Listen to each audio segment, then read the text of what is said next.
This video is, it's now been 12 months exactly to the date that this video was shot. This is our claim to fame. Thank you. Compliments, ABC and Stephen Marshall, the reporter stationed in Port Moresby who gave us the 12 minutes that he did.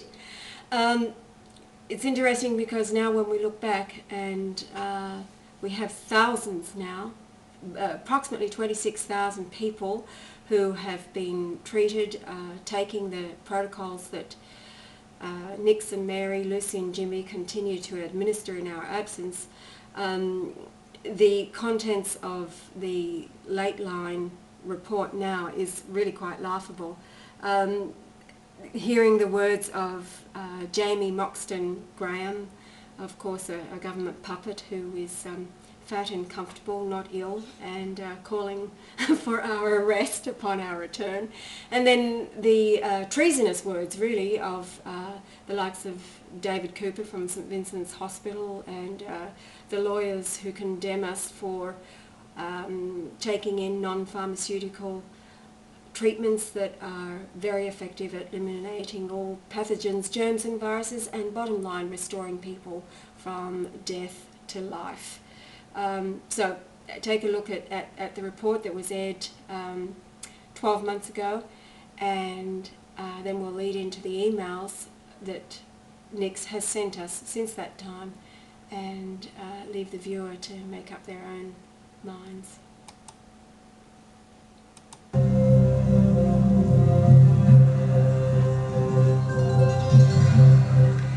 An Australian man who claims he can cure a range of diseases, including AIDS, has been threatened with jail if he returns to Papua New Guinea.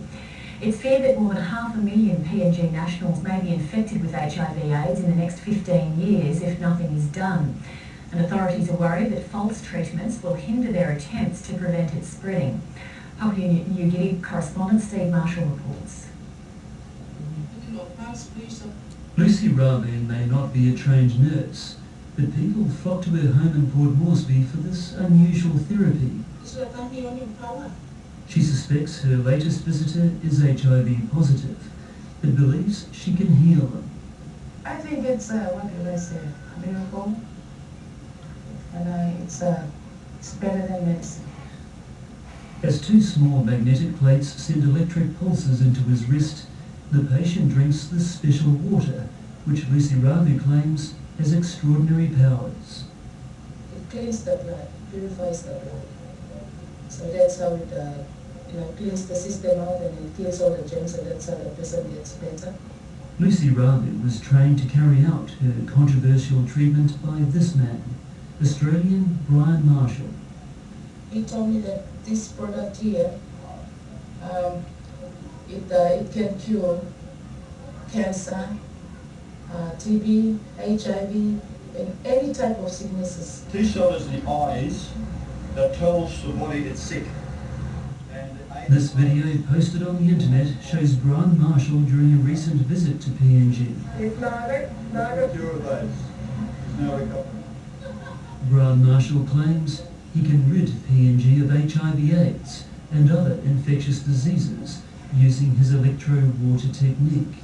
In the neighbourhood of 400 people that have been cured of all diseases, ranging from HIV/AIDS to malaria to TB, gonorrhea, syphilis, because they're blood-borne diseases. And what I've basically done is able to put an electrical current through the blood at the wrist level, which kills off all the viruses and pathogens and germs in the blood. Papua New Guinea is in the grip of an HIV/AIDS epidemic. According to AusAid, if the virus goes unchecked for the next 15 years, more than 500,000 people will be infected. The man in charge of the PNG government's response to the epidemic is outraged by Brian Marshall's claims he can cure HIV/AIDS. This is fraudulent. We know that this water cannot cure anything. It is all just typical confidence tricking playing with people's mind and playing with their wallet, draining them. Brian Marshall says the water contains an alternative medicine product known as colloidal silver. While it's illegal to make medical claims about its effectiveness in Australia, that's not the case in PNG. I've seen no evidence at all in any medical literature or even anecdotally to support a claim of that sort, that there's any effect of colloidal silver, magnets, electric currents, separately or together for the treatment or cure of HIV infection in humans. International and development law expert David Patterson says there is a global need to regulate the advertising of cures for HIV/AIDS. It's not a new problem. We've seen this in a number of developing countries with a more extensive epidemic. There's certainly a role for the law in regulating the advertising of cures for HIV, because we don't have a cure for HIV at the moment. Up until today you had AIDS, now you haven't got AIDS. From today on, that's it. Brian Marshall does not see the danger in what he's doing. His reasoning is alarming. There is a big backlash that we can come in and do it so cheaply and so conveniently and to the point of curing people. Whereas I believe that there is a conspiracy to keep the AIDS virus to kill off people. What should be done immediately is to establish that this is a fraud case, and if he sets foot in PNG, he should be arrested and locked up. Steve Marshall reporting.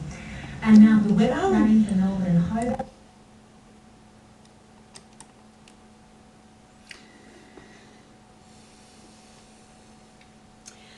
Okay, Mr. Moxton Graham, when you or your family fall ill with one of the diseases that are rampant in New Guinea, having been given to you by the West to cull your population because you live in a nation that has mineral resources that makes you probably one of the richest nations on the planet, then we will treat you.